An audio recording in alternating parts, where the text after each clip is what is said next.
കഥ മനസ്സിൻ്റെ നൊമ്പരങ്ങൾ. രചന ശ്രീകാര്യം ജയകുമാർ. കോന്നിയിലെ SNGHS അധ്യാപക ദമ്പതികളാണ് ശ്രീകുമാറും ശ്രീബാലയും. കോന്നി ചന്ത വഴി പോകണം ഇവരുടെ വീട്ടിലേക്ക്. അച്ചൻകോവിൽ ആറിൻ്റെ തീരത്താണ് വീടും 2 ഏക്കറിൽ കുറയാത്ത സ്ഥലവും. ഇവർക്ക് 2 പെൺമക്കൾ. മൂത്തയാൾ സ്പോർട്സ് താരം, മറ്റേയാൾ ഗായിക, ഡാൻസർ എന്ന നിലകളിൽ സ്കൂളിൽ പ്രസിദ്ധി നേടി. പഠിക്കാനും ഒട്ടും മോശവുമല്ല രണ്ടുപേരും. സാർ സ്കൂളിൽ നിന്നും വന്നാൽ കൃഷിയിടത്തേക്ക് ഇറങ്ങും.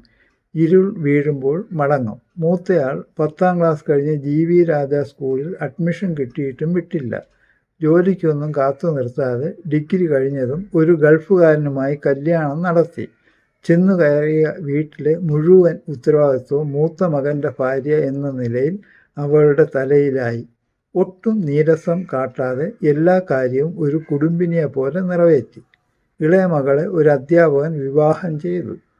2 മക്കൾക്കും ഓരോ ഏക്കർ സ്ഥലം കൊടുത്തിരുന്നത് വിറ്റ് അവരവരുടെ ഭർത്താവിൻ്റെ വീടിനടുത്ത് സ്ഥലം വാങ്ങി. വീടിരിക്കുന്ന 10 സെൻറ്റിന് മാത്രമായി സാറിൻ്റെ കൃഷിയിടം. ഇത് സാറിനെ മാനസികമായി ഏറെ വിഷമം ഉണ്ടാക്കി. ഒന്നും പുറത്തു കാണിച്ചില്ല. പെൻഷനായി കൃഷിയിലും മറ്റും കൂടുതൽ ശ്രദ്ധ കാണിക്കാമെന്ന് വിചാരിച്ചിരിക്കുമ്പോഴാണ് ഇങ്ങനെ സംഭവിച്ചത്.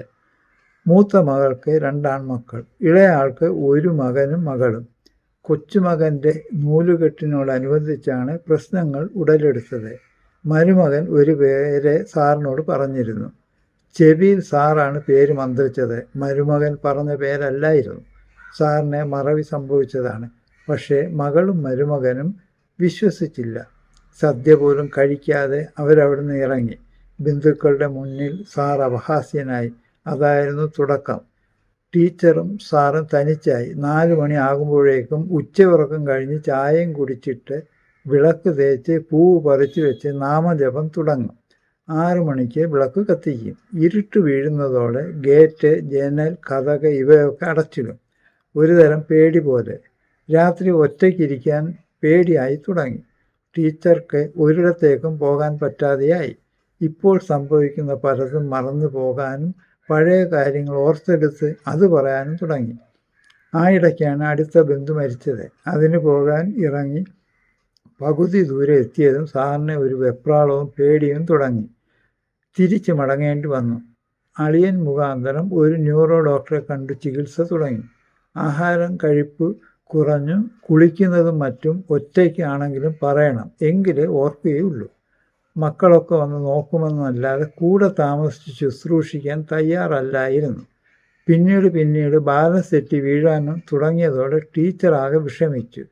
സാറിനെ നോക്കി തളർന്ന ടീച്ചർ ഇടയ്ക്കിടയ്ക്ക് വരുന്ന നെഞ്ചുവേദന, പുറം വേദന ഇവയൊന്നും കാര്യമാക്കിയില്ല.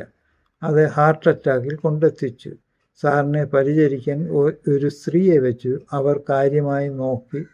ടീച്ചർ വന്ന് 1 മാസം കൂടി കഴിഞ്ഞപ്പോൾ അടുത്ത അറ്റാക്കിലൂടെ ജീവൻ പോയി.